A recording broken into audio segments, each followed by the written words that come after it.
ಇಂದು ನಮ್ಮ ಜ್ಞಾನ ಮಂದಿರದಲ್ಲಿ 76ನೇ ಗಣರಾಜ್ಯೋತ್ಸವ ನಿಮಿತ್ತವಾಗಿ ಈ ಕಾರ್ಯಕ್ರಮವನ್ನು ಹಮ್ಮಿಕೊಂಡಿದ್ದು, ಈ ಕಾರ್ಯಕ್ರಮದಲ್ಲಿ ಭಾಗವಹಿಸಿರ್ತಕ್ಕಂಥ ನಮ್ಮ ಸಂಸ್ಥೆಯ ಮುಖ್ಯ ಗುರುಗಳೇ, SDMCಯ ಅಧ್ಯಕ್ಷರೇ, ಸದಸ್ಯರೇ, ಊರಿನ ಶಿಕ್ಷಣ ಪ್ರೇಮಿಗಳೇ, ನನ್ನ ಆತ್ಮೀಯ ಶಿಕ್ಷಕ ವೃಂದದವರೇ, ಜೊತೆಗೆ ಹಳೆಯ ವಿದ್ಯಾರ್ಥಿಗಳೇ, ಇಂದು ವಿಶೇಷವಾಗಿ ಗಣರಾಜ್ಯೋತ್ಸವ ದಿನ. ಎಲ್ಲರಿಗೂ ಗೊತ್ತಿರಬೇಕು, ಗಣರಾಜ್ಯೋತ್ಸವ ಎಂದರೆ ಸಂವಿಧಾನ ಜಾರಿಗೆ ಬಂದ ದಿನವಾಗಿದ್ದು, ಹಾಗಾದರೆ ಇದು ಒಂದು ನಮ್ಮ ದೇಶದ ಪವಿತ್ರ ರಾಷ್ಟ್ರೀಯ ಹಬ್ಬ. ನಾವು ಹಲವಾರು ರಾಷ್ಟ್ರೀಯ ಹಬ್ಬಗಳನ್ನು ಆಚರಣೆ ಮಾಡ್ತೇವೆ, ಆದರೆ ಸಂವಿಧಾನದಿಂದ ಮಾನ್ಯತೆ ಪಡೆದಿರ್ತಕ್ಕಂಥ ರಾಷ್ಟ್ರೀಯ ಹಬ್ಬಗಳಲ್ಲಿ ಈ ಗಣರಾಜ್ಯೋತ್ಸವ ಎಂತಕ್ಕಂಥದ್ದು ಒಂದು ಪ್ರಮುಖವಾಗಿರ್ತಕ್ಕಂಥದ್ದು. ಹಾಗಾದ್ರೆ ಈ ಗಣರಾಜ್ಯೋತ್ಸವದ ಒಂದು ಮಹತ್ವ ಹೇಳಬೇಕಾಗಿತ್ತು ಅಂದ್ರೆ, ಭಾರತ ದೇಶ 140 ಕೋಟಿ ಜನಸಂಖ್ಯೆಯಿಂದ ಕೂಡಿರ್ತಕ್ಕಂಥ ರಾಷ್ಟ್ರ. ಇಂಥ ಬಲಿಷ್ಠ ರಾಷ್ಟ್ರ, ಬೃಹತ್ ರಾಷ್ಟ್ರ ಮುನ್ನಡೆಸಬೇಕಾದ್ರೆ ಒಂದು ಬಲಿಷ್ಠವಾಗಿರ್ತಕ್ಕಂಥ ಒಂದು ಸಂವಿಧಾನ ಬೇಕು. ಆ ಸಂವಿಧಾನ ನಮಗೇನ್ ಮಾಡ್ತಾ ಅಂತಂದ್ರೆ, 140 ಕೋಟಿ ಜನ ಯಾವ ರೀತಿ ಬದುಕಬೇಕು, ದೇಶ ಯಾವ ರೀತಿ ಆಡಳಿತ ಮಾಡಬೇಕು, ದೇಶದಲ್ಲಿರ್ತಕ್ಕಂಥ ಬಡವರು, ದೀನ, ದಲಿತರು ಯಾವ ರೀತಿ ಬದುಕಬೇಕು, ಎಲ್ಲರಿಗೆ ಯಾವ ರೀತಿ ಸೌಲಭ್ಯ ಕೊಡಬೇಕು ಅಂತಕ್ಕಂಥ ಹಲವಾರು ವಿಷಯಗಳನ್ನು ಒಳಗೊಂಡಿರ್ತಕ್ಕಂಥ ಒಂದು ಸಮಗ್ರ ಪುಸ್ತಕ. ಈ ಪುಸ್ತಕವನ್ನು ಬರೆದಿರ್ತಕ್ಕಂಥ, ಈ ಸಂವಿಧಾನವನ್ನು ರಚನೆ ಮಾಡಿರ್ತಕ್ಕಂಥ ನಮ್ಮ ದೇಶದ ಅಲ್ಲ, ಇಡೀ ಜಗತ್ತಿನಲ್ಲೇ ಮಹಾನ್ ವ್ಯಕ್ತಿಯಾಗಿರ್ತಕ್ಕಂಥ ಬಾಬಾ ಸಾಹೇಬ್ ಅಂಬೇಡ್ಕರ್ ಅವರನ್ನು ಈ ಒಂದು ಸಂದರ್ಭದಲ್ಲಿ ನಾವು ನೆನೆಸಬೇಕು.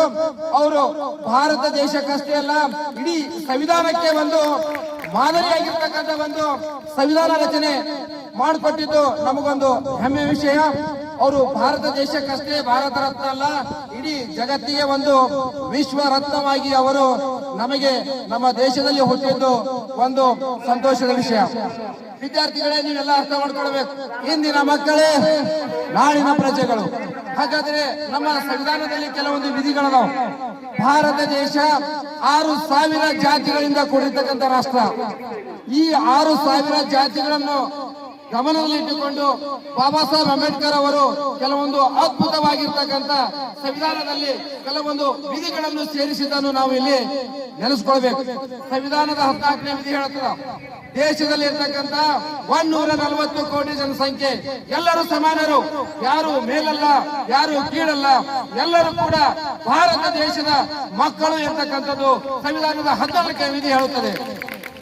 ಹಾಗಾದ್ರೆ ಅಂಬೇಡ್ಕರ್ ಅವರು ಮುಂದುವರೆದು ಭಾರತ ದೇಶದಲ್ಲಿ ಇರ್ತಕ್ಕಂಥ ಎಲ್ಲಾ ಪ್ರಜೆಗಳು ಹುಟ್ಟಿನಿಂದ ಎಲ್ಲರೂ ಸ್ವತಂತ್ರರು, ಯಾರು ಮೇಲಲ್ಲ, ಯಾರು ಕೀಳಲ್ಲ, ಯಾರು ಬಡವರಲ್ಲ, ಯಾರು ಶ್ರೀಮಂತರಲ್ಲ, ಯಾರ ಮಾತು ಕೂಡ ಕೇಳಬಾರದು, ಎಲ್ಲರೂ ಕೂಡ ಸ್ವತಂತ್ರರು ಎಂತಕ್ಕಂಥದ್ದು ಬಾಬಾ ಸಾಹೇಬ್ ಅಂಬೇಡ್ಕರ್ ಅವರು ಸಂವಿಧಾನದ 19ನೇ ವಿಧಿಯಲ್ಲಿ ತಿಳಿಸಿದರು.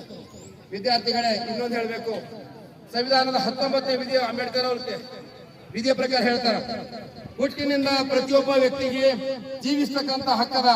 ಈ ಹಕ್ಕನ್ನು ಯಾವುದೇ ಸಂದರ್ಭದಲ್ಲಿ ಯಾರು ಕೂಡ ಕಸಿದುಕೊಳ್ತಕ್ಕಂಥ ಹಕ್ಕು ಯಾವುದೇ ಶ್ರೀಮಂತ ವ್ಯಕ್ತಿಗೆ ಇಲ್ಲ ಅಂತಕ್ಕಂಥದ್ದು ಕೂಡ ಸಂವಿಧಾನದ 21ನೇ ವಿಧಿಯಲ್ಲಿ ಅವರು ಬರೀತಾರೆ. ಹಾಗಾದ್ರೆ ಭಾರತ ದೇಶದಲ್ಲಿ ಜನಸಂಖ್ಯೆ ವಿಪರೀತವಾಗಿರುವುದರಿಂದ ಶೋಷಣೆಗಳ ಪ್ರಮಾಣ, ಭ್ರಷ್ಟಾಚಾರದ ಪ್ರಮಾಣ, ಜನರನ್ನು ತುಳಿತಕ್ಕಂಥ ಪ್ರಮಾಣ ಹೆಚ್ಚಾಗಿರುವುದರಿಂದ ಇದನ್ನು ಗಮನದಲ್ಲಿಟ್ಟುಕೊಂಡಿರ್ತಕ್ಕಂಥ ಅಂಬೇಡ್ಕರ್ ಅವರು ಯಾರನ್ನು ಶೋಷಣೆ ಮಾಡುವಂತಿಲ್ಲ. ಸಂವಿಧಾನದ 23, 24ನೇ ವಿಧಿ ಸ್ಪಷ್ಟವಾಗಿ ಹೇಳುತ್ತದೆ, ಯಾರನ್ನು ಶೋಷಿಸುವಂತಿಲ್ಲ, ಶೋಷಿಸಿದರೆ ಅವರನ್ನು ಜೈಲಿಗೆ ಹಾಕ್ತಕ್ಕಂಥ ಒಂದು ವಿಧಿ ಸಂವಿಧಾನದ 23, 24ನೇ ವಿಧಿ ಹೇಳುತ್ತದೆ. ವಿದ್ಯಾರ್ಥಿಗಳೇ, ನಿಮ್ಗೆ ಇನ್ನೊಂದು ಗೊತ್ತಿರಬೇಕು, ಜಗತ್ತಿನಲ್ಲಿ ಅತ್ಯಂತ ಶಾಂತಿಯಿಂದ ಕೂಡಿರ್ತಕ್ಕಂಥ ರಾಷ್ಟ್ರ, ಸಹಿಷ್ಣುತೆಯಿಂದ ಕೂಡಿರ್ತಕ್ಕಂಥ ಬಲಿಷ್ಠ ರಾಷ್ಟ್ರ ಭಾರತ ದೇಶ. ಜಗತ್ತಿನಲ್ಲಿ ಎಷ್ಟು ಧರ್ಮಗಳದಾವ, ಜಗತ್ತಿನಲ್ಲಿ ಎಷ್ಟು ಮತಗಳದಾವ, ಅವೆಲ್ಲಾ ಮತಗಳು ಭಾರತ ದೇಶದಲ್ಲದಾವ. ಆದ್ರೂ ಕೂಡ ಅಂಬೇಡ್ಕರ್ ಅವರು ಸಂವಿಧಾನದ 25ನೇ ವಿಧಿಯಾಗಿ ಹೇಳಿದ್ರು, ಭಾರತದಲ್ಲಿ ಇರ್ತಕ್ಕಂಥ ಎಲ್ಲಾ ಜನರು ನಿಮಗೆ ಇಷ್ಟ ಬರ್ತಕ್ಕಂಥ ಧರ್ಮ ಸೇರ್ಬೋದು, ನಿಮಗೆ ಇಷ್ಟ ಇರ್ತಕ್ಕಂಥ ಒಂದು ಮತವನ್ನು ಆಚರಿಸಬಹುದು. ಇದಕ್ಕೆ ಯಾವುದೇ ರೀತಿ ತೊಂದರೆ ಇಲ್ಲ ಅಂತಕ್ಕಂಥದ್ದು. ಓಕೆ ವಿದ್ಯಾರ್ಥಿಗಳೇ, ಸಮಯದ ಅಭಾವ ಇರುವುದರಿಂದ ಭಾಷಣ ಇನ್ನೂ ಕೂಡ ಮಾಡಬೇಕಾಗಿತ್ತು. ಆದರೂ ಕೂಡ ಪಕ್ಕದ ಒಂದು ಮೈಕ್ ಸೌಂಡ್ ಕೂಡ ನಮ್ಗೆ ಸ್ವಲ್ಪ ತೊಂದರೆ ಮಾಡ್ತಾ ಇದೆ. ಆದರೂ ಕೂಡ ನಾವು ಅಂಜಬೇಕಾಗಿಲ್ಲ. ಪ್ರಸ್ತುತವಾಗಿ ಭಾರತದ ಒಂದು ವಾಸ್ತವಿಕ ಸ್ಥಿತಿ 2 ನಿಮಿಷದಲ್ಲಿ ಹೇಳ್ತೀನಿ. ಈಗ ನಮ್ಮ ದೇಶದ ಘನವ್ಯಕ್ತ ಪ್ರಧಾನಮಂತ್ರಿ ನರೇಂದ್ರ ಮೋದಿ ಅವರ ಒಂದು ಸಮ್ಮುಖದಲ್ಲಿ ಭಾರತ ದೇಶ ಜಗತ್ತಿನಲ್ಲಿ ಬಲಿಷ್ಠ ರಾಷ್ಟ್ರ, 5ನೇ ಶ್ರೀಮಂತ ರಾಷ್ಟ್ರ ಇದ್ದೇವೆ. ಅಮೆರಿಕ 1ನೇ ಸ್ಥಾನದಾಗಿದ್ರ, ನಾವು 5ನೇ ಸ್ಥಾನದಾಗಿದ್ದೆವು. ಅದು ಆರ್ಥಿಕ ವಿಷಯ ಆಗಿರ್ಬೋದು, ಹಣಕಾಸಿನ ವಿಷಯ ಆಗಿರ್ಬೋದು, ಸೈನ್ಯ ಬಲದಲ್ಲಾಗಿರ್ಬೋದು. ಯಾವುದೇ ದೇಶಕ್ಕೆ ನಾವು ಹೆದರ್ತಕ್ಕಂತ ಪ್ರಶ್ನೆ ಇಲ್ಲ.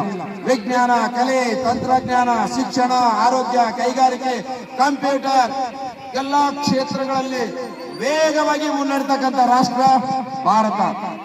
ಈ ಸಂದರ್ಭದಲ್ಲಿ ಇದರ ಎಲ್ಲಾ ಕೀರ್ತಿ ಯಾರಿಗೆ ಸಲ್ಲಬೇಕು ಅಂತಂದ್ರ ಘನವ್ಯಕ್ತ ನಮ್ಮ ದೇಶದ ಅಂತ ಸಾಧನೆ ಮಾಡಿದೆ ಅಂತಕ್ಕಂಥದ್ದನ್ನು ಜಗತ್ತಿಗೆ ತೋರಿಸ್ಕೊಟ್ಟಿರ್ತಕ್ಕಂಥ ಮಹಾನ್ ನಾಯಕರು. ವಿದ್ಯಾರ್ಥಿಗಳೇ, ಇನ್ನೊಂದು ಮಾತು ನಿಮ್ಗೆ ಹೇಳಕ್ ಇಷ್ಟಪಡ್ತೀನಿ. ಸಂವಿಧಾನದ 21ನೇ ವಿಧಿಯಲ್ಲಿ ಡಾಕ್ಟರ್ BR ಅಂಬೇಡ್ಕರ್ ಇನ್ನೊಂದು ಮಾತು ಹೇಳಿದ್ರು. ಏನು? ಸಂವಿಧಾನದ 21A ವಿಧಿಯಲ್ಲಿ ಎಲ್ಲಾ ಮಕ್ಕಳಿಗೂ ಶಿಕ್ಷಣ ಉಚಿತವಾಗಿ ಕೊಡಬೇಕು, ಕಡ್ಡಾಯವಾಗಿ ಕೊಡಬೇಕು. ಭಾರತ ದೇಶ ಸಂಪೂರ್ಣವಾಗಿ ಸಾಕ್ಷರತಾ ರಾಷ್ಟ್ರ ಆಗಬೇಕು ಅಂತ ಹೇಳಿದ್ರು. ಆದರೆ ಒಂದು ವಿಷಯ ಏನು ಅಂದ್ರೆ, ಇಲ್ಲಿವರೆಗೂ ಕೂಡ ಸಂಪೂರ್ಣವಾಗಿ ನಮ್ಮ ದೇಶ 100ರಷ್ಟು ಸಾಕ್ಷರತಾ ಪ್ರಮಾಣ ಪಡೆಯುವಲ್ಲಿ ಹಿಂದೆ ಬಿದ್ದಿರುವುದನ್ನು ನಾವು ನೋಡಬಹುದು. ಕೇವಲ 74ರಷ್ಟು ಜನ ಮಾತ್ರ ಶಿಕ್ಷಣವನ್ನು ಪಡೆದುಕೊಂಡಾರ. ಹಾಗಾಗಿ ವಿದ್ಯಾರ್ಥಿಗಳೇ, ನಿಮಗೆ ಇನ್ನೊಂದು ಹೇಳಕ್ ಇಷ್ಟಪಡ್ತೀನಿ. ಏನು ಅಂತಂದ್ರ, ಇಂದಿನ ಮಕ್ಕಳೇ ನಾಳಿನ ಪ್ರಜೆಗಳು.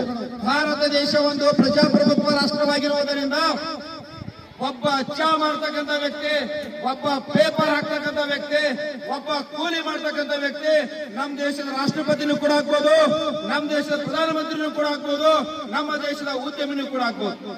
ಅಂತ ಅದ್ಭುತ ಕಾನೂನುಗಳನ್ನು ಬರೆದ ಮಹಾನ್ ವ್ಯಕ್ತಿ ಡಾಕ್ಟರ್ BR ಅಂಬೇಡ್ಕರ್ ಅವರದರ. ಹಾಗಾಗಿ ಇವೆಲ್ಲ ಅದರ ಒಂದು ಉಪಯೋಗವನ್ನು ವಿದ್ಯಾರ್ಥಿಗಳೇ ನೀವೆಲ್ಲ ಬಳಸ್ಕೊಡ್ರಿ. ನಾನು ಬಡತನ ಕುಟುಂಬದಲ್ಲಿ ಹುಟ್ಟಿದ್ದೇನೆ ಅಂತಕ್ಕಂಥ ಒಂದು ನೋವು ನಿಮಗೆ ಬೇಡ. ನಿಮ್ಮಲ್ಲಿರ್ತಕ್ಕಂಥ ಸೂಕ್ತವಾಗಿ ಆಡಿರ್ತಕ್ಕಂಥ ಒಂದು ಕೌಶಲ್ಯ, ಗುಣ ಎಲ್ಲವನ್ನು ಹೊರಹಾಕಿ ಮುಂದೆ ಬಂದು ಒಂದು ಪ್ರಬಲವಾಗಿರ್ತಕ್ಕಂಥ ಭಾರತ ದೇಶ ಕಟ್ಟುವಲ್ಲಿ ನಿಮ್ಮ ಪಾತ್ರ ಪ್ರಮುಖವಾಗಿರಲಿ ಅಂತಕ್ಕಂಥ ಒಂದು ಮಾತನ್ನು ಈ ಸಂದರ್ಭದಲ್ಲಿ ಹೇಳ್ತೀನಿ ವಿದ್ಯಾರ್ಥಿಗಳೇ. ಇನ್ನೊಂದು ಪೋಷಕರಲ್ಲಿ ಒಂದು ಗಮನಕ್ಕೆ, ಇಲ್ಲಿ ಕೂತಿರ್ತಕ್ಕಂಥ ನನ್ನ ಎಲ್ಲ ಆತ್ಮೀಯ ಹಳೆಯ ವಿದ್ಯಾರ್ಥಿಗಳಲ್ಲಿ ಒಂದು ಕಿರುಮಾತು, ಹಿಂದೆ ಕುಳಿತಿರ್ತಕ್ಕಂಥ ನಮ್ಮ ತಾಯಂದಿರಲ್ಲಿ ಒಂದು ಮಾತು. ನಿಮ್ಮ ಮಕ್ಕಳನ್ನು ಶಾಲೆ ಬೆಳೆಸಿ, ದಯಮಾಡಿ ಹೊಲಗಳಿಗೆ, ಬೇರೆ ಕೆಲಸಗಳಿಗೆ ಹಚ್ಚಬೇಡಿ. ಮಕ್ಕಳ ಒಂದು ಭವಿಷ್ಯವನ್ನು ಚಿಕ್ಕ ವಯಸ್ಸಿನಲ್ಲಿ ಊಟಬೇಡಿ. ಹಲವಾರು ವಿದ್ಯಾರ್ಥಿಗಳಿಗೆ ಶಾಲೆ ಬಿಟ್ಟು ಬೇರೆ ಕೆಲಸಗಳಿಗೆ ಹೋಗ್ತಕ್ಕಂಥ ಪ್ರಸಂಗಗಳು ನಮಗೆ ಕಾಣಿಸ್ತಾ ಇದೆ. ಹಾಗಾಗಿ ನೀವು ನಮಗೆ ಸ್ವಲ್ಪ ಕೈ ಜೋಡಿಸ್ಬೇಕು. ನಿಮ್ಮ ಮಕ್ಕಳಿಗೆ ಕೆಲಸ ಬಿಡಿಸಿ, ಸಾಲಿಗೆ ಏನಪ್ಪಾ ಅಂದ್ರೆ ಕಳಿಸಿರಿ ಅಂತಂದ್ರ, ನೀವು ನಮ್ ಜೊತೆ ಕೈ ಜೋಡಿಸಿರಿ ಅಂತಂದ್ರ ಮುಂದೊಂದು ದಿನ ನಿಮ್ಮ ಮಗು ಕೈಯಲ್ಲಿ ಹುಡುಗಿಲ ಪಲ್ಡಿ ಹಿಡಿಯೋ ಬದಲು ಪೆನ್ ಹಿಡಿದು ದೇಶವನ್ನು ಮುನ್ನಡೆಸ್ತಕ್ಕಂಥ ವ್ಯಕ್ತಿ ಆ ವ್ಯಕ್ತಿ ಆಗ್ತಾನ. ಓಕೆ ವಿದ್ಯಾರ್ಥಿಗಳೇ, ಈ ಗಣರಾಜ್ಯೋತ್ಸವ ಸಂದರ್ಭದಲ್ಲಿ ಇನ್ನೂ ಕೂಡ ಬಹಳಷ್ಟು ಮಾತಾಡಬೇಕು ಅಂತ ಆಸೆ ಇದೆ. ಆದ್ರೂ ಕೂಡ ಬಿಸಿಲು, ಸಮಯದ ಅಭಾವ ಇರುವುದರಿಂದ ವಿದ್ಯಾರ್ಥಿಗಳೇ, ಭಾರತ ದೇಶ ಒಂದು ಬಲಿಷ್ಠ ರಾಷ್ಟ್ರ, ಪ್ರಬಲ ರಾಷ್ಟ್ರ, ಅದು ನೀವು ಮುನ್ನಡೆಸ್ಕೊಂಡು ಹೋಗ್ಬೇಕು. ಇಂದಿನ ಮಕ್ಕಳೇ ನಾಳಿನ ಪ್ರಜೆಗಳು ಅಂತ ಹೇಳ್ತಾ, ಈ ಗಣರಾಜ್ಯೋತ್ಸವ ನಿಮಿತ್ತವಾಗಿ ಮಾತನಾಡಲು ಅವಕಾಶ ಕೊಟ್ಟಿರ್ತಕ್ಕಂಥ ಈ ವೇದಿಕೆಗೂ, ನನ್ನ ಪ್ರೀತಿಯ ವಿದ್ಯಾರ್ಥಿಗಳಿಗೂ ನಾಗರಾಜ್ ಸರ್ ಅವರಿಂದ ಹೃದಯಪೂರ್ವಕವಾಗಿರ್ತಕ್ಕಂಥ ಧನ್ಯವಾದಗಳು.